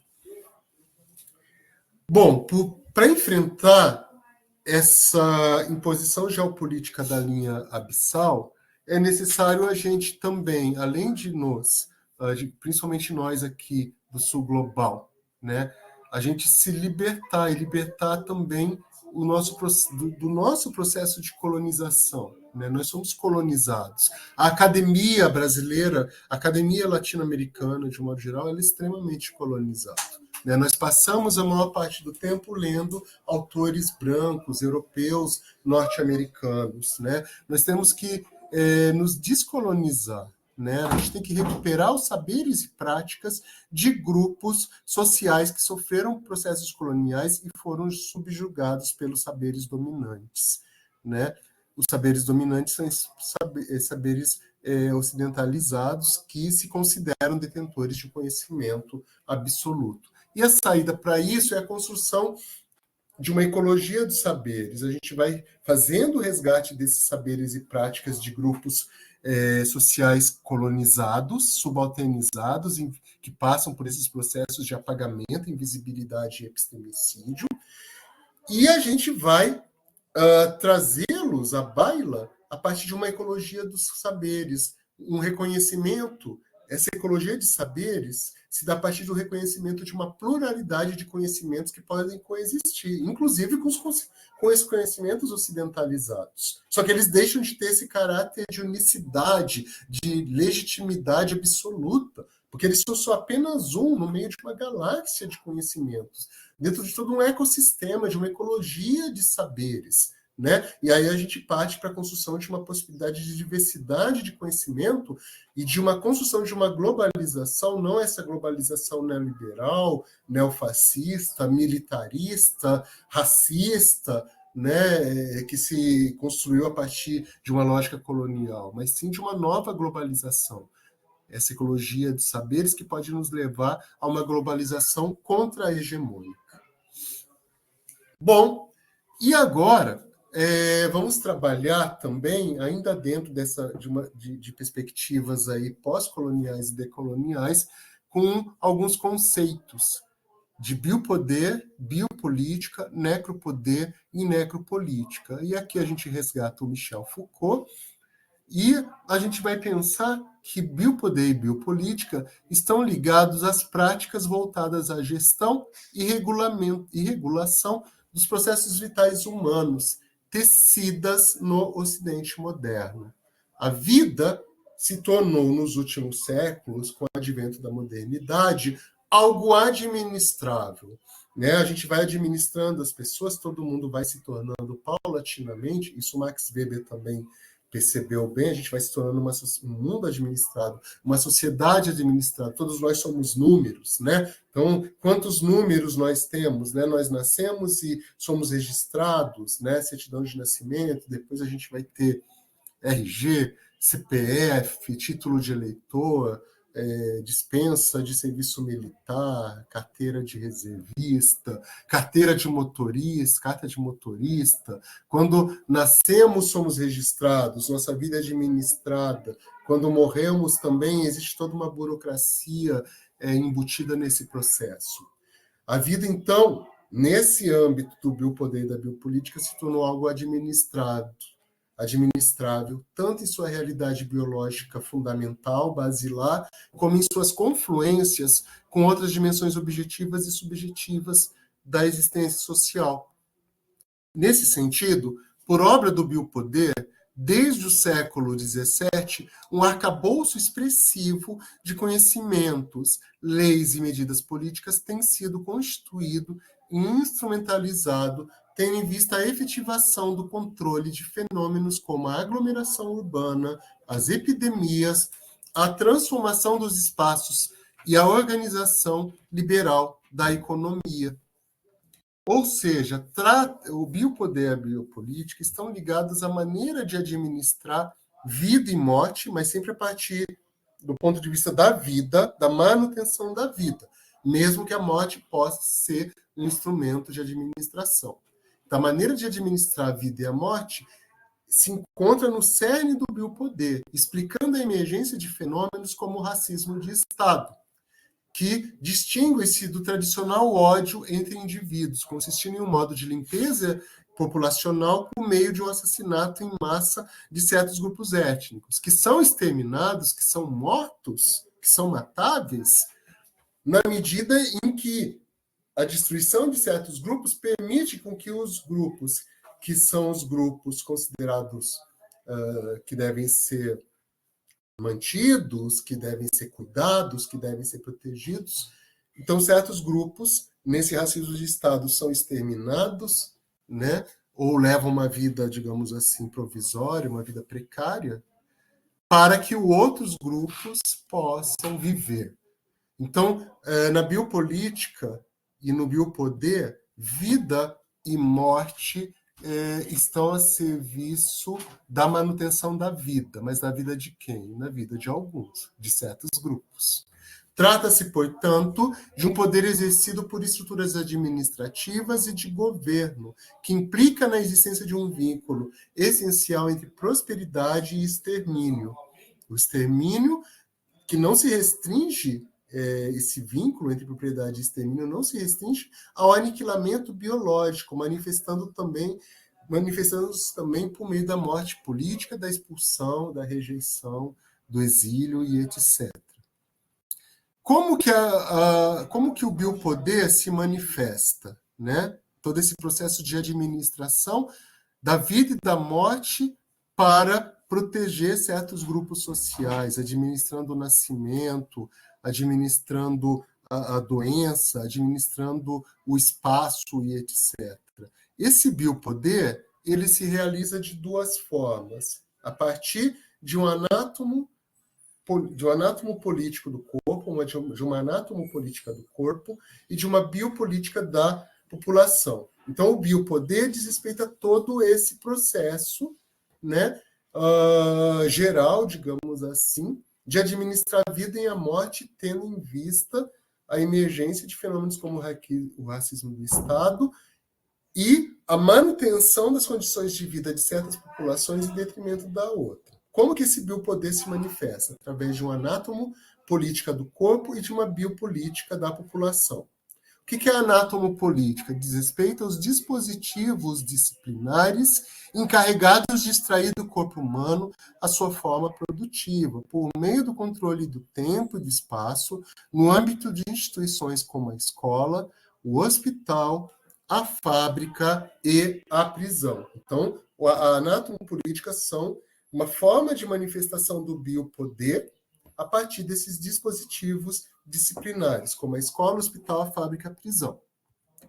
Já a biopolítica diz respeito ao processo de regulação das massas, a partir do qual se utilizam saberes e práticas, métodos que permitem a gestão das taxas de natalidade, os fluxos de imigração, as epidemias e o aumento da longevidade. Então, o anatomopolítico são os dispositivos disciplinares, né, que vão extrair do corpo a sua força produtiva, por meio do controle do tempo e do espaço.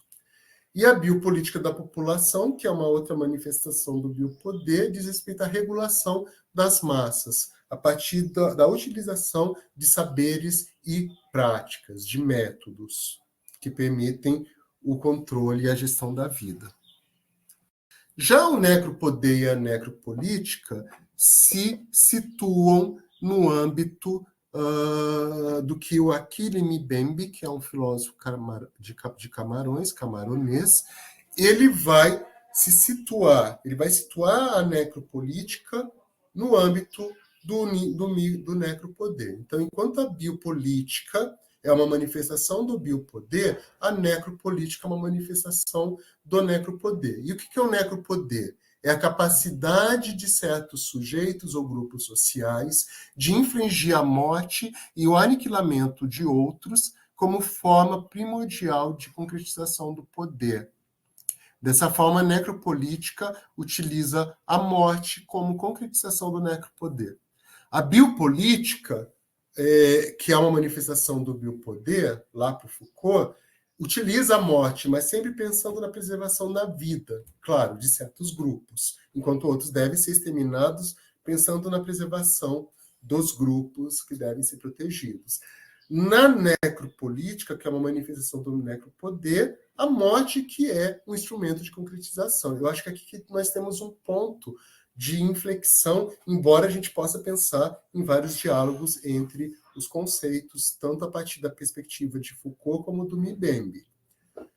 Além de matar, a necropolítica pode vilipendiar, né, tornar mais difíceis, tornar mais precárias as condições de vida de certas pessoas e grupos sociais e populações, recorrentemente se valendo da segregação espacial, tornando-as de tão mal incertas que o reduz à condição de total precariedade vital, ao ponto de o filósofo utilizar a expressão mortos-vivos para caracterizar tal condição existencial. Aí o Mbembe vai falar ele vai localizar o necropoder e a sua concretização a partir da necropolítica no âmbito de processos neocoloniais, né, numa perspectiva ligada a todos os processos de colonização e a outros processos mais recentes, pós-coloniais e neocoloniais. E ele vai dar um exemplo, por exemplo, do caso da maneira como o Estado de Israel realiza uma necropolítica em relação à Palestina. Né? Você vai destruindo as pessoas, destruindo elas do ponto de vista biológico, mas vai destruindo elas do ponto de vista cultural, do ponto de vista psicossocial, né? Então, a gente pode ver, por exemplo, o que está acontecendo nesse exato momento é um processo de genocídio, de realização da necropolítica, reduzindo a população palestina à condição de mortos-vivos, né? É uma precarização total da existência. Você mata as pessoas biologicamente falando e você também destrói suas culturas, né? Você destrói suas matrizes civilizatórias. É um genocídio biológico e cultural. Dessa maneira, no âmbito colonial do qual emerge esse conceito, o necropoder se manifesta na imposição da morte e da violência como parte da estrutura do poder colonizador. Dessa maneira, a necropolítica se vale da morte, enquanto instrumento basilar para o exercício do necropoder por meio de ações como chacinas, genocídios e outras formas de violência estatal. Há o estabelecimento, para que isso se concretize, de sistemas de classificação e hierarquização que concebem que certos sujeitos e grupos sociais são descartáveis, por meio de políticas de extermínio, limpeza étnica, encarceramento em massa, dentre outras práticas sistêmicas de negligenciamento e desvalorização da vida humana. E aí a Fátima Lima vai trazer esse conceito de necropolítica para a realidade brasileira. Em um artigo de 2018, ela afirma que, ao sair de análises centradas em contextos europeus, a necropolítica fornece ferramentas para pensar a forma de constituição de diagramas de poder, não apenas no âmbito pós-colonial africano, mas igualmente nos processos de colonização, neocolonização e descolonização, além dos traços de colonialidade, cujas influências, cujas injunções atuam de forma muito contundente nos contextos latino-americanos, caribenhos e brasileiros. Assim, se a partir de um enfoque do biopoder e da biopolítica, que acaba sendo um enfoque, apesar das críticas que o Foucault faz, mas é um enfoque bastante ainda eurocêntrico, se antes, na biopolítica, no biopoder, o Holocausto era um modelo paradigmático de genocídio de povos e populações, enquanto isso acontecia antes, né, no âmbito do biopoder e da biopolítica, agora, é claro, se leva em consideração a importância do Holocausto, só que o processo de colonização e neocolonização que levou ao extermínio dos povos originários e a escravização dos povos africanos, ele passa a ser o centro do debate bio-necropolítico.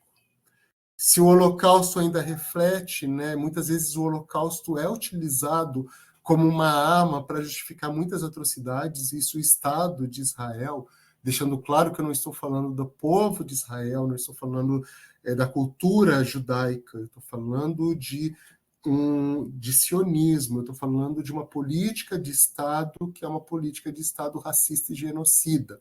Então, se muitas vezes o Holocausto serviu como desculpa para a realização de muitas barbáries contra povos que passam por processos neocoloniais, de invasão, né, como, por exemplo, o povo da Palestina, agora eu não uso mais o Holocausto como modelo de genocídio, e sim eu resgato o que aconteceu com os povos originários e com os povos africanos. Não sei se vocês percebem isso, né? Se fala muito do Holocausto contra os judeus durante a Segunda Guerra, e tem que se falar. Não devemos esquecer esses horrores para que eles nunca mais se repitam. Mas muitas vezes se coloca em segundo plano o horror do genocídio dos povos originários nas Américas, na Oceania e outras partes do mundo que foram invadidas aí, que passaram por processos coloniais, e a própria escravidão africana.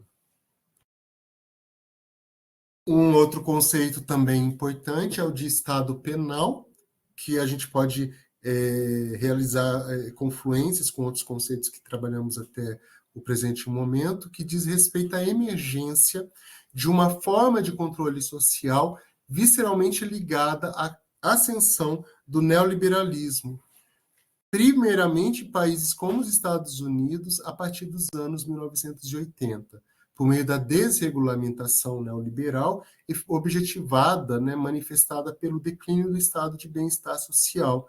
Isso acaba o que isso acarretou? O advento do neoliberalismo e a destruição do welfare state, do estado de bem-estar social. O sucateamento de políticas públicas de educação, saúde e habitação.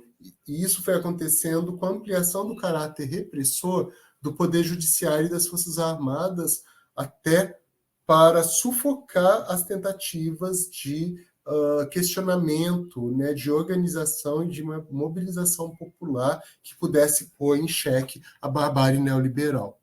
Dessa maneira, na medida em que a dimensão caritativa do Estado se desfez, a malha do Estado punitivo foi não somente fortalecida, como igualmente foi chamada para substituí-la e estender sua estrutura disciplinar sobre as regiões inferiores do espaço social americano, como mecanismo de contenção de desordem e do tumulto ocasionado pela intensificação da segurança e da marginalidade sociais, que atingiu principalmente as comunidades, os grupos sociais negros e latinos, dentre outras minorias.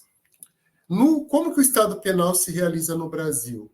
Um país que é baseado profundamente, né, numa sociedade desigual, marcada por uma estratificação social, marcada, por sua vez, pelo autoritarismo, pelo patriarcalismo, pela concentração de capital cultural e econômico, e na assimetria das relações sociais, principalmente no que diz respeito às relações étnico-raciais, que são fundamentadas no racismo estrutural, conceito que vocês vão trabalhar melhor em outra unidade curricular. O Estado penal brasileiro ele se manifesta por meio de políticas de segurança pública alicerçadas na vigilância, na coerção e no aprisionamento em massa. A gente pode fazer, então, conexões entre o Estado penal e a necropolítica no Brasil, resgatando fatos históricos que constituem manifestações da violência necropolítica, evidenciadas na maneira como as políticas públicas e as práticas estatais comprometem, por exemplo, as juventudes negras periféricas, por ação ou por omissão. Então, a gente pode pensar, por exemplo, resgatando historicamente os anos 1990, uma década de grandes chacinas, que ainda acontecem, mas a gente tem algumas delas bem emblemáticas, resultados da implementação de políticas de tolerância zero e do combate ao crime organizado, né? Como, por exemplo, o aumento significativo da violência policial, com a militarização das favelas e o aumento de operações policiais violentas e da seletividade do sistema da justiça criminal, principalmente em relação às populações negras periféricas. Então, a gente tem aqui o massacre do Carandiru, em 1992, e a chacina na Igreja da Candelária, em 1993, aqui em São Paulo e aqui no Rio de Janeiro. Então, para a gente finalizar, né, a partir desses apontamentos sobre a violência, ainda sobre as diversas violências, é possível compreender a complexidade inerente ao fenômeno social, que evidenciam a sua amplitude, bem como as suas implicações psíquicas, socioculturais e científicas, né? Estéticas, ético-morais, econômicas e infraestruturais. A violência, então, em suas inúmeras manifestações, né? Suas inúmeras formas de existência, seja no âmbito autodirigido, interpessoal, coletiva, né? Pensando nas violências ocorridas ao longo da história, pensando na biopolítica, na necropolítica. A violência ela se dá sempre no âmbito relacional, é sempre um processo coletivo, mesmo quando mesmo no caso de um suicídio, de uma violência autodirigida, existe um componente, um coeficiente social que leva o indivíduo a tirar a própria vida. E o seu surgimento, o surgimento da violência, está ligado ao próprio processo de hominização do ser humano. Diz respeito a uma faceta sombria, uma faceta sombria nossa, que se manifesta no mundo público e privado, no tempo e no espaço, influenciando a prática científica. Lembrem-se da violência epistemológica, do epistemicídio, as relações geopolíticas, moldando e desintegrando sociedades, comunidades, países. Se, por um lado, podem constituir forças motrizes para os processos de renovação e revolução, igualmente trazem à tona a dor, o sofrimento e o terror, constituindo um aspecto primitivo e sombrio da natureza humana, a despeito de suas adaptações e ressignificações na sociedade tecnológica contemporânea, que infelizmente ainda é muito marcada por inúmeros conflitos, guerras, chacinas, genocídios, invisibilidade, apagamento e epistemicídio. Temos aqui parte das nossas referências. Agradeço a paciência daqueles que conseguiram ver até o final. Peço desculpas pelo fato de ter sido uma aula muito longa, com muitos conceitos, muito conteúdo, por isso é importante ler os textos, tá? E etc. As próximas aulas serão mais curtas, tá? Prometo para vocês.